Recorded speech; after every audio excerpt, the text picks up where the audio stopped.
Welcome to the Respect Podcast. I'm your host, Mike Domish from MikeSpeaks.com, where we help organizations of all sizes, educational institutions, and the U.S. military create a culture of respect. And respect is exactly what we discuss on this show, so let's get started. I am so excited about this week's guest. He is a dear and close friend. He's also a role model for me as a parent and as a human being, and he is a leading cybersecurity and digital privacy expert, one of the leading experts in the world. He's also an author and a Hall of Fame keynote speaker. John deals with respect every day, respect for security and the privacy of the critical data inside of our organizations and our homes, from firewalls to Facebook to Amazon Alexa, two-factor authentication, which we're going to get into today. Data security is all about respect. John's going to share that with us, but I want you to meet him right now. That is John Sileo. John, thank you so much for joining us. Mike, it's really good to be here. Thanks. Absolutely. Well, I want to dive right in because you are the person in the world when it comes to talking about this, about making good choices. And I want to start off with the most obvious question. How does respect play into the everyday person who's listening's life when it comes to our data and our security? Gosh, I think, having kind of failed at respecting it properly, of taking care of data and what it defines about us. Respect is about understanding this issue that we have got with identity theft, cybersecurity, privacy before it happens to us. And I unfortunately did not know that, did not do that, and had a couple of difficult situations because of it. And, really my respect came out. I don't know how often you find this with your guests, but my respect came out of failure to respect. And they were hard-won lessons.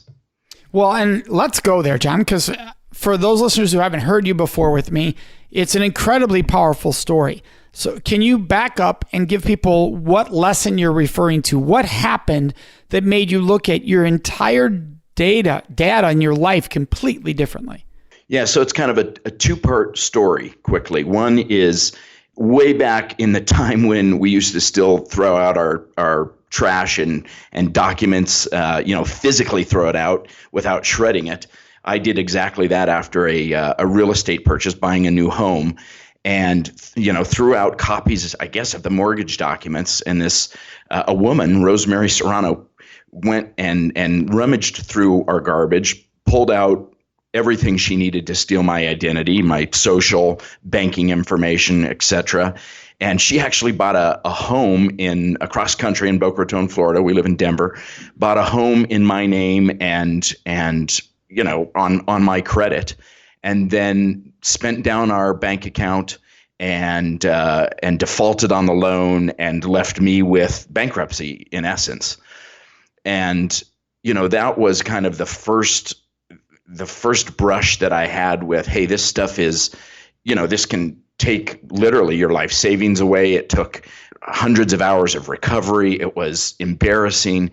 And I'd say that I started to respect the power of our personal information, but I didn't make it all the way there. What I didn't do is I didn't kind of evolve that into my business, my company. So yeah, because this goes a whole nother route here in a moment, right? Because right now we're talking a personal life situation that took place that took you down a horrible experience, and then the business. And then for those who aren't aware, you had a very successful business. It wasn't like, oh, I had a little thing and I lost a little bit. You had a long-standing, very successful family business.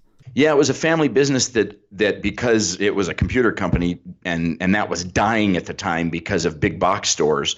And so I morphed it into an application company. Essentially, we provided accounting over the internet. Now, this was in like 1999, 2000. So this was early on in, what we now call the cloud computing or the app computing game. And in that process, I brought in a business partner, frankly, my best friend, my rock climbing partner, and we had this incredibly successful business model years before it would become popularized. And unfortunately, he was using my identity during that entire time to embezzle from our clients. So it was an accounting package, and he was using that, my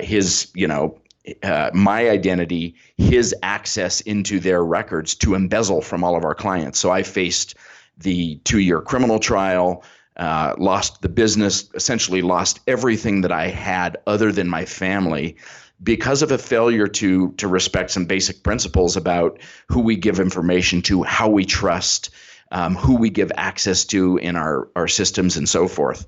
And it was, obviously it was one of those life-changing moments. It was really my oldest daughter that kind of brought it about at some point, that said, hey, this stuff is worth deep respect, even though it's just ones and zeros. And it was your oldest daughter that brought that about. Can you explain that? Because she was still young at the time. Yeah, so she was 5 when we were going through this, when I was, essentially feeling like I was going to be put in jail. I mean, every crime looked like it was me because it was my banking login credentials. It was my signature on the line. And at one point, my daughter, Sophie, who was 5, she kind of wandered into my home office and asked me to read her a bedtime book. And I don't know if you've been there, but I was so distracted. I was so worn out. This had been 2 years running. I hadn't been working in that time. And I told her that I didn't have time for her. And, she looked up at me with these big eyes, and it was this realization that I had sacrificed so much in those 2 years because of some basic things that I could have done, that we all can do with our businesses and in our personal lives. And in that moment, I realized I lost 2 years to this crime. I didn't just lose money. I didn't just lose hundreds of thousands of dollars. I really lost, I guess when you get down to it, her respect for me as a dad. And God, in that moment when she looked back up at me and said, when you're done with all of this, can I be important? Can you read me the bedtime story? Everything flipped. Everything flipped. And for those who don't know you, I mean, I said at the opening there, you're a role model of a father, because when you say everything flipped, I mean, your family, and we all say our families are a priority, and we all believe it. I don't mean that like people are just saying it because they don't mean it. But you are really, really wonderful at respecting the boundaries of this is a time I have for my family, and it will be with my family. I don't care what's happening. That's my family time, and I do not breach that. And you define that so well in your life. And I don't mean a little bit. For people listening going, well, I do that on Sundays. I mean, John does that continuously every day. Every day he treats it with that kind of priority. It's beautiful to watch. Well, thank you. And I think, I'd love to ask of you, as somebody who deals with respect throughout all things, do you feel like you gain respect? I mean, can you gain it organically without going through something so difficult? I mean, for me, I think I'm the dad I am because of that moment, right? Because of that failure. Yeah, it's an interesting question, John. And I don't believe you gain respect. I think it's a given. I think, and that's something I discuss a lot, which is our culture says you earn respect, you gain respect. And that's the problem, right? We don't just give it, we don't give it as an inalienable right, which is what it should be. If everybody treated everyone with respect, I don't have to make you prove your respect, like you have to prove to me you deserve my respect, and I give it to you, I don't embezzle. I don't do awful things to human beings because I treat everyone with respect, which means I'm treated with respect, which means I don't need the worst sides of me to terrain my decision making. And if we can get there, then you also aren't in the office freaking out, right? Because we all would have recognized, and I've done it too. I've absolutely done it, John, where, your kid's like, hey, this, and you're like, I can't right now, right? And then you're like, what did I just do? And you catch it, right? And you're like, but we wouldn't even said I can't right now if we didn't think I have to do something right now to get this result over here, and that is more important. So I don't think that, now that's basic human idea of respect. Like, I'm going to give you respect. I think that's different than when you're discussing, am I good at respecting the value of my money? That's a different discussion, right? Because behavior will show that. Right. So I guess the distinction of what I was saying was, I didn't have respect for the protection of these things, the connection between the Social Security number and the relationship I had with my daughter and my family. I didn't have the respect for that at that time. So it's a different use of that term. Yeah. But for me, it was hard one. It was nobody giving it to me. It was me making that connection, that link that I had never had before something really terrible happened. Well, and I'm going to say something that's really important for a lot of our listeners, because people in my area of work, people self-blame a lot. And when horrible things happen to them, self-blame is what almost every human being does. How could I have let that happen? And I think it's really important for our listeners to understand right now, everything that happened to you, John, was the other people's fault. And everything you teach is to protect from those people. In the end, though, it was those people. If they don't do that, right? If they don't do that, Absolutely. No crime is happening. So Absolutely. the crime doesn't happen because you failed to respect your data or you failed to respect. It happened because a person made a horrible choice against you that they totally chose. Now what we're trying to do is how can we respect ways that we can protect ourselves? Yep, I totally agree. And I think that's really important for listeners to understand, because often we do think, oh, I made the same mistake John made and I lost $1 million, or I lost $10,000, or I lost, and they're blaming themselves instead of recognizing, no. Somebody did something awful. They're at fault. What we're discussing today, what John shares with the world all over the world, are what are ways we can protect ourselves from those who don't live with respect, for those who don't respect our finances, our money. So what are ways we can protect ourselves? And that's really what you do. Absolutely. Yeah. Whether it's at the personal level or at the business level. Yeah. And that's the beauty of what I love that. And I think that's such an important conversation, because I think too often people don't add that part in.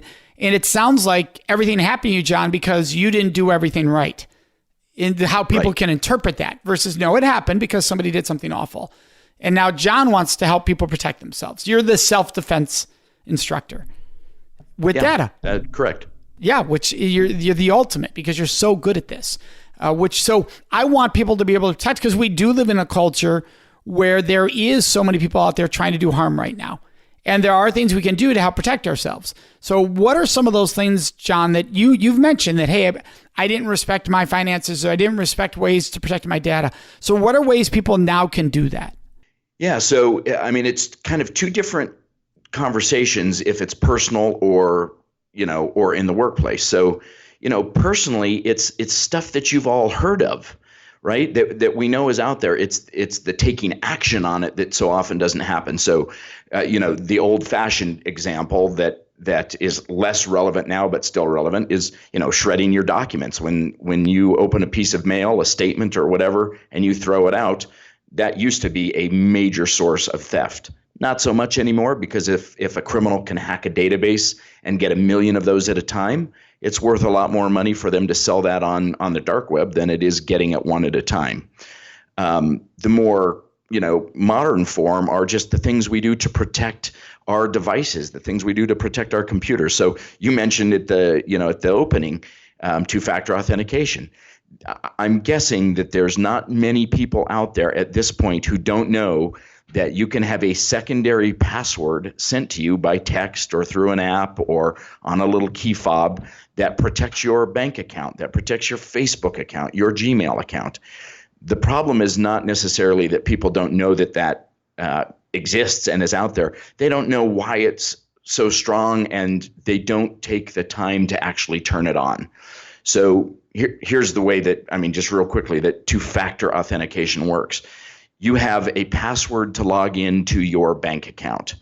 That password is the same one that maybe you used on LinkedIn or on Facebook that have been hacked constantly all the time.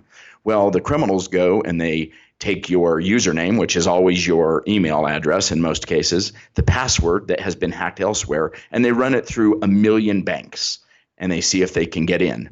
When you have two-factor authentication, you have a second form of passcodes. It's a text you get to your phone. The criminal has your hacked password. They don't have your phone. They can't get into the account. This is one of the simplest tools. And it's literally, I go into corporations and I see that they don't even have this this enabled, and yet you and I could turn it on for our bank, our investment company, our email, any software that we use in 30 seconds. It's that simple.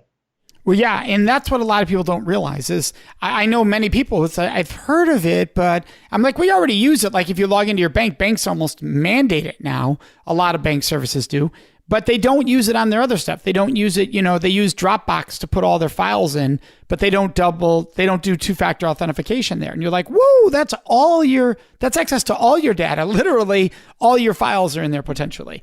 So I think that's so brilliant that you shared that with us. What are some other common mistakes people make, and what's a solution to the mistake, John?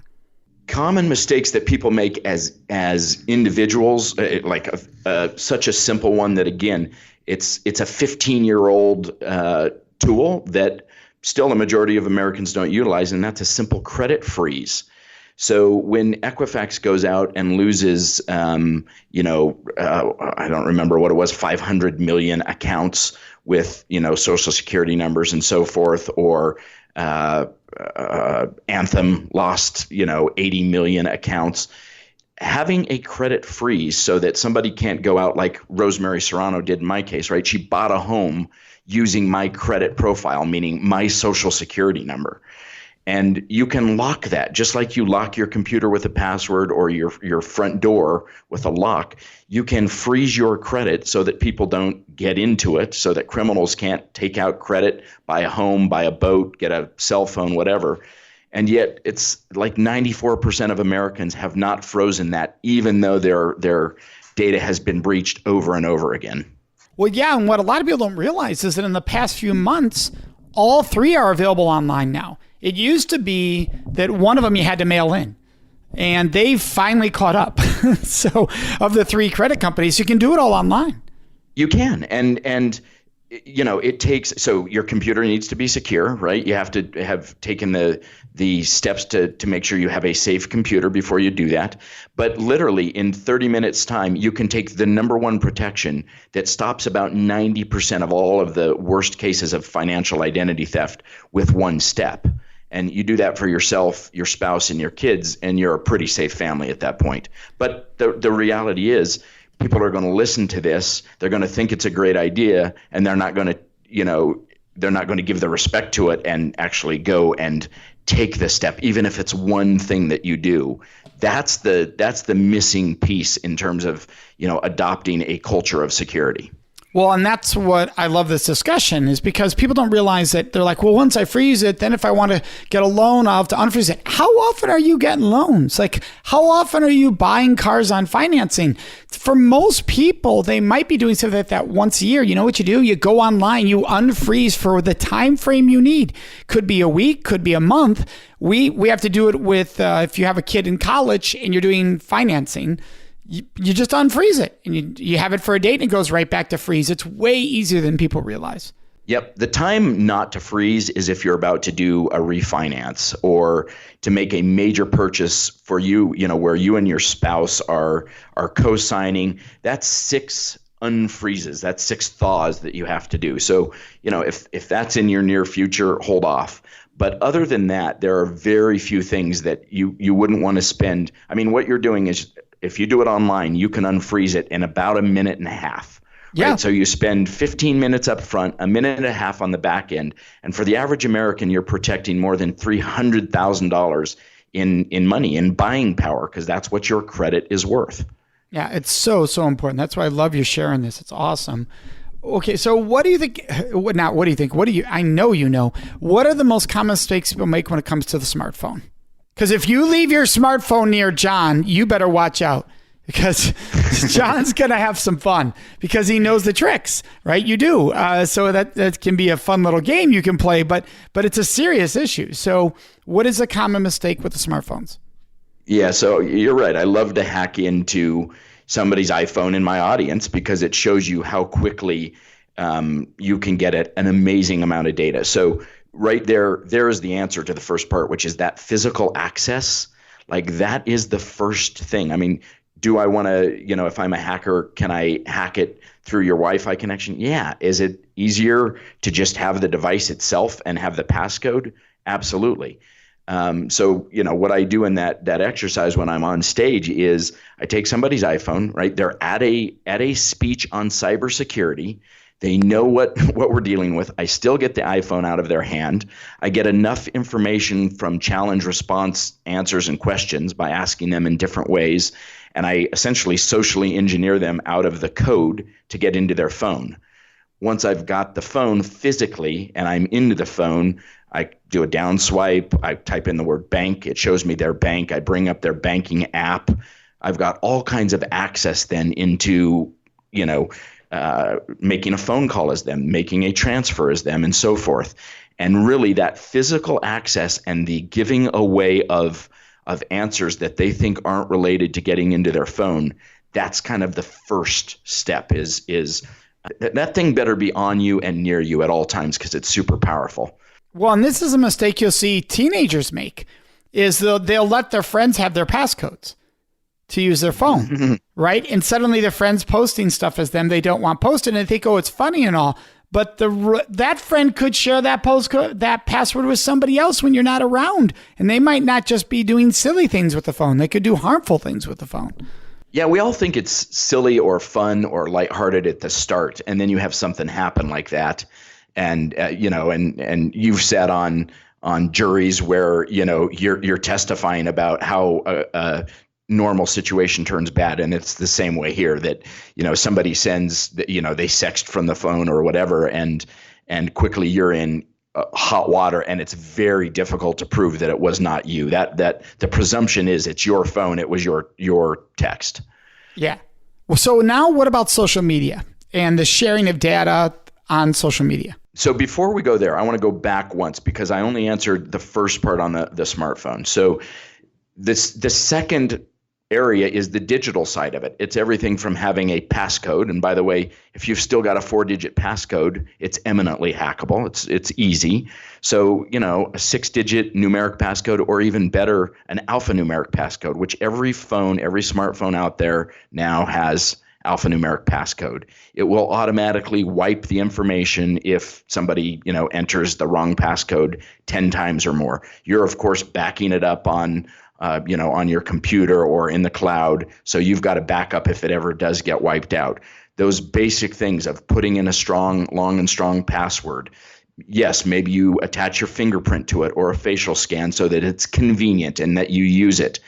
But kind of the overall lesson here is going through and changing the defaults on your phone, going into the actual security and privacy defaults on your iPhone or your Droid is now that's the missing step again. That's what people are not doing. And I'll tell you what, if you spend a half an hour when you're bored and in line at the DMV or something, and you go through every one of those settings and ask a few questions, you can Google if you don't know what it is. There's, we do all kinds of videos and blogs on it, but there's all kinds out there. And change those default settings. Who's tracking your location? Do you truly want a game that you're playing to track your location and your purchases elsewhere? No, you turn that off. And changing those defaults that's really the big missing link here. Well, and so that's going to walk us right into what I was about to go into, which is social media. Because a lot of people allow Facebook and everybody else to track, because then they'll post a picture, it'll say I'm in Italy, and the picture will say I'm in Italy. So can you go into the dangers of that kind of sharing on social media?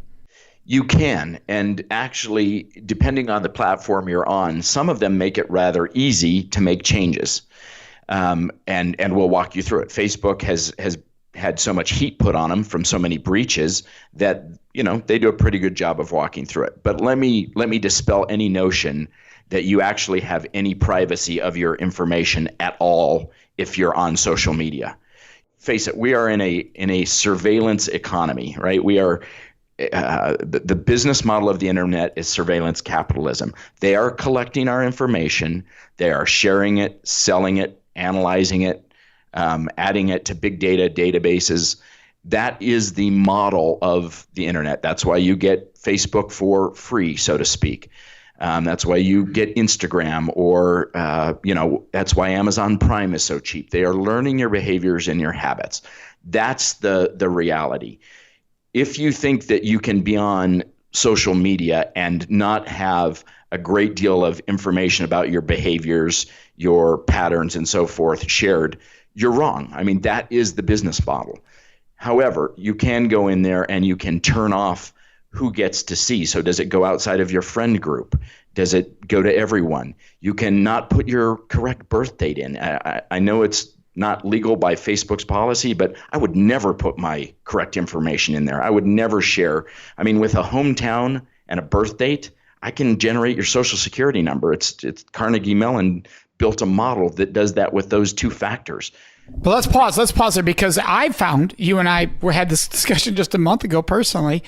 I found my own, not mine, I'm sorry. I found somebody else's, it was what it was, somebody else's birthday, and then started doing searches under lots of people and found all their birthdays online. So that's something I think people don't realize is happening. And from what you had told me, John, you're like, there's not a whole lot you can do, Mike, because if it's public record, like they can go down to a birth certificate in a county or whatever, they can put it online. There's not a whole lot you can do. Is that true? That's true. There's a huge amount of information that before we thought through these things diligently that were uploaded and put online. Now, governments are walking that back, but on the list of things to do for your local county government, are they really going to do that? Are they, right. Is that the first thing on their list? No, it's not. So a great deal of our information is already out there, which is why we do the preventative stuff like the credit freeze. Yeah, exactly. And now you add in Alexa, Siri. How does that play in? You have listening devices. Is the iPhone always listening, or only if you're activated Siri to listen? Like which, we hear the different stories. Alexa, it's listening because it's built to do that.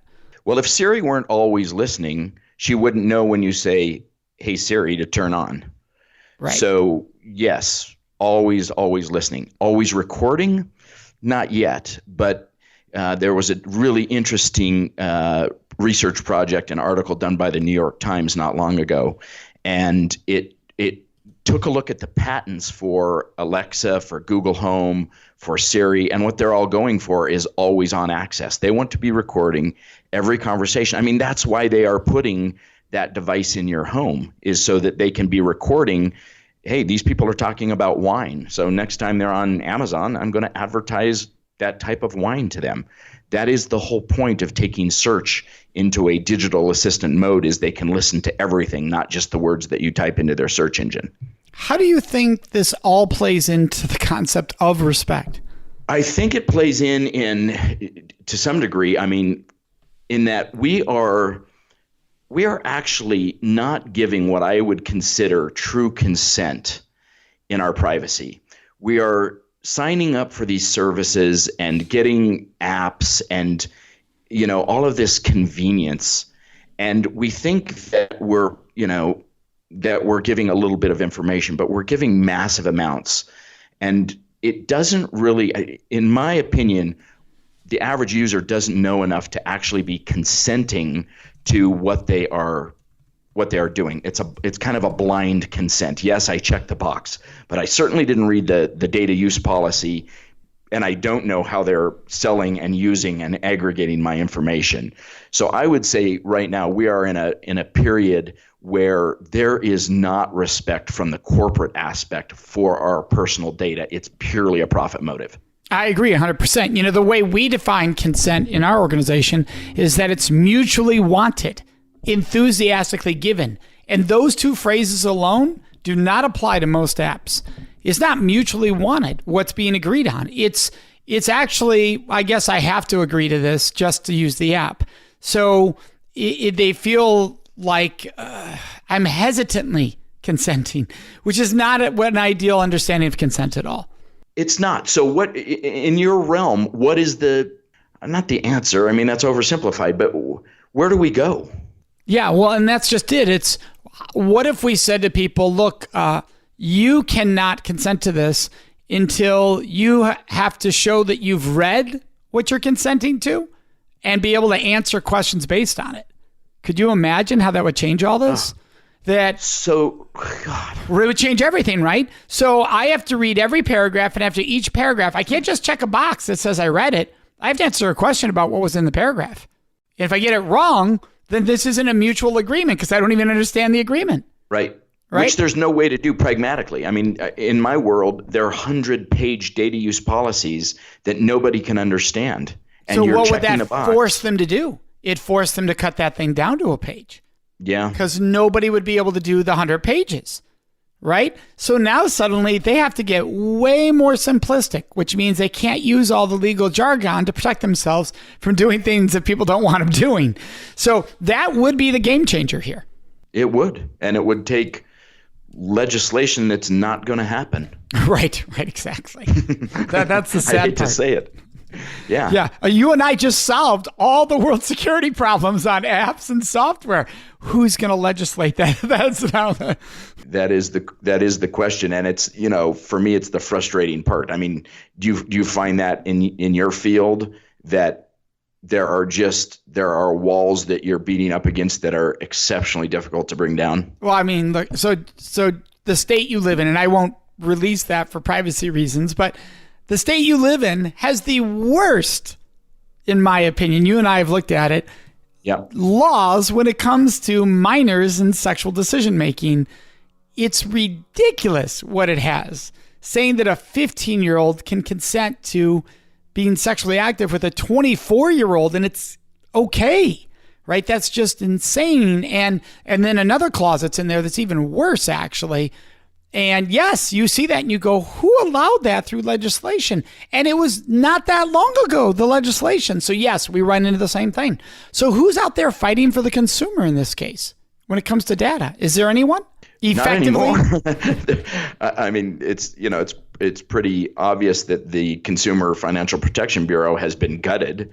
There's no teeth left in that. So that has disappeared, and because of it, fraud has gone up.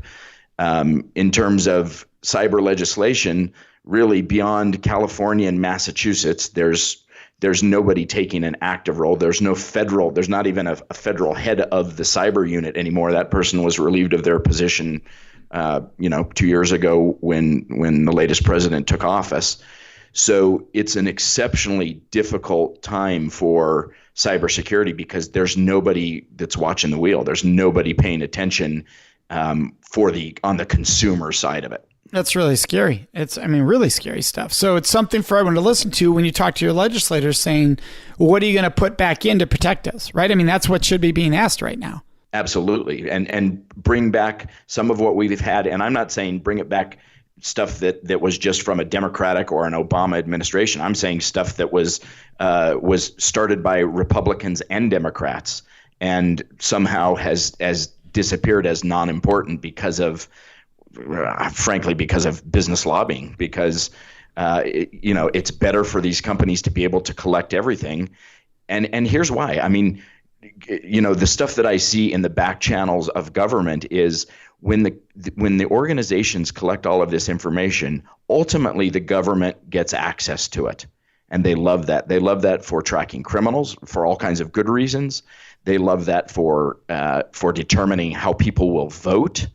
As we've seen with, the loss of the Facebook and the Cambridge Analytica data, that was, hey, I know that this woman is on the fence and I can change her vote by advertising this way. So there's self-interest there at governmental levels of wanting this information to flow freely because they benefit in their personal world from it.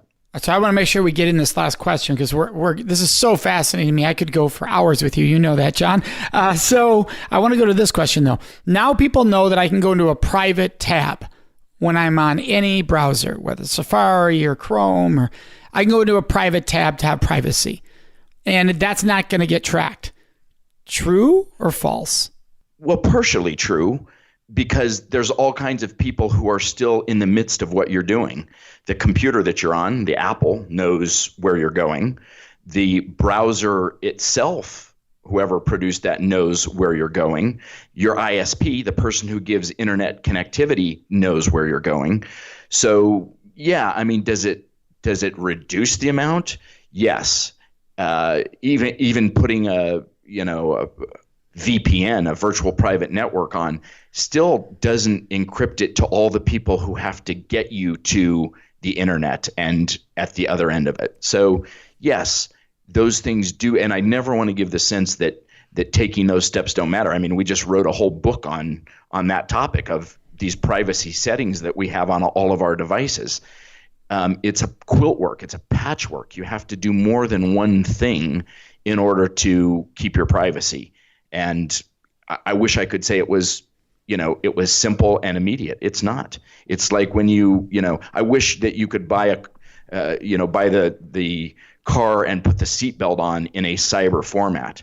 You can't, because right now there's no legislation saying, hey, you've got to have seatbelts and airbags, on this device. Consequently, every device is different, and you have to change it on every device.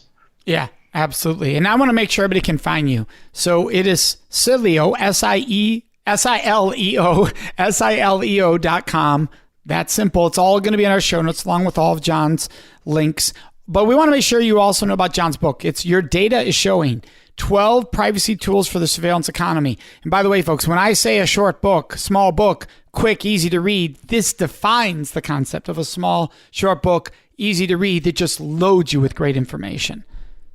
John, what would you want to add about the book?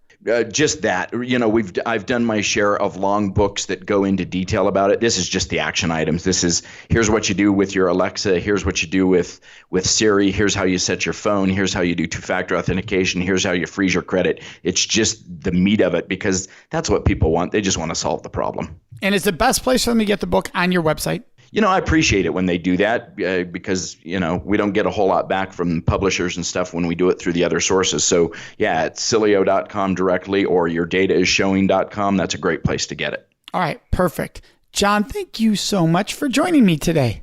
Total pleasure. Thank you, and I hope we get to do it again. Well, absolutely. Anytime, that. And this is what I love, and I hope our listeners understand. Sometimes I think listeners hear this and think, well, how close are a guest? You know what I mean? It's a guest. And John is somebody that I've talked to earlier today that had nothing to do with the show. I'll talk to on Monday. And I think that's really important for all of us to think of. A lot of us have amazing people in our lives, and we forget the gifts we're surrounded by right now. And I hope all of our listeners are thinking, who do I have in my life that could be a great resource for me? Have I asked them questions I should be asking? Maybe somebody that works at a bank. It could help you realize some of the things with your own security, with your own money. Because people like John are a gift in my life, not just with security, but as I talked earlier, being a role model as a father. So thank you so much, John. Oh, it's a pleasure, Mike. And the same goes for you. I get so much out of our relationship. Thank you. Well, thank you. For our listeners, what's next. It is Question of the Week. Before I answer this week's question of the week, I'd love to ask you a question. Would you please subscribe to this podcast, the Respect Podcast with Mike Domish? By subscribing, you can make a huge impact. Now, you might be wondering, Mike, how does my subscribing to your podcast make a huge impact? Well, here's how. For every person that subscribes, it raises the rankings of the show in the search engines. So for people who care about respect like yourself, when they're doing a search for podcast, they're more likely to find the show, thus providing an awesome opportunity for us to spread more respect around this world. And all you do is hit subscribe under your podcast. Plus, the second benefit is by subscribing, you automatically get every episode right into your phone or whatever device you are listening to the podcast on. It happens automatically. So subscribing also makes your life easier. Now let's get into this week's question of the week. Oh, and by the way, you can always ask your questions of the week by joining us on Facebook in our discussion group. It's called the Respect Podcast Discussion Group. Go there on Facebook and ask whatever questions you would like me to answer and or address in this segment of the show. And then listen to each episode to find out when your question is included. This week's question is, Mike, why are women way more often degraded for being sexually active when men are often praised for the same kind of sexual choices or sexual activity? Why does this happen? And sadly, there are so many reasons this happens in our society because of a historical preference of treating women this way, that men can be sexually active, have multiple partners, and women must be loyal to one. And this theory has been out there for so long in this belief system, in this cultural teaching that men sow their seeds, but women better stay pure and innocent. And because of that, there's this entire culture that praises men for being sexually active while degrading women for being sexually active. And that historical past does not make it okay ever to do that. If you are going to say that an action is okay for one gender, then it should be true for all genders. If men can be sexually active, women should be sexually active. If you think that women should have high standards for themselves, men should have high standards for themselves. You should not have it so that one gender has to live in a world or a culture where they're more restricted than other genders. That's not freedom, and it's not okay. Do you know what I would love? I would love to hear your answer to this week's question of the week. So would you please answer what your answer would have been if you were asked that question today on the show? All you do is go to our Facebook page. We have a special group where we have these discussions called the Respect Podcast Discussion Group. So the Respect Podcast Discussion Group, and share with us, what would your answer have been to this week's question of the week? And if take a moment, post us a new question for future episodes. What question would you like to hear me answer on an upcoming episode? That's all done on Facebook in our special group, which is the Respect Podcast Discussion Group. Can't wait to see you there. Thank you for joining us in this episode of the Respect Podcast, exploring work, love, and life. And this episode, like every episode, is brought to you by our organization, the Center for Respect, which you can find at centerforrespect.com. And of course, you can find me, your host, Mike Domish, at mikespeaks.com.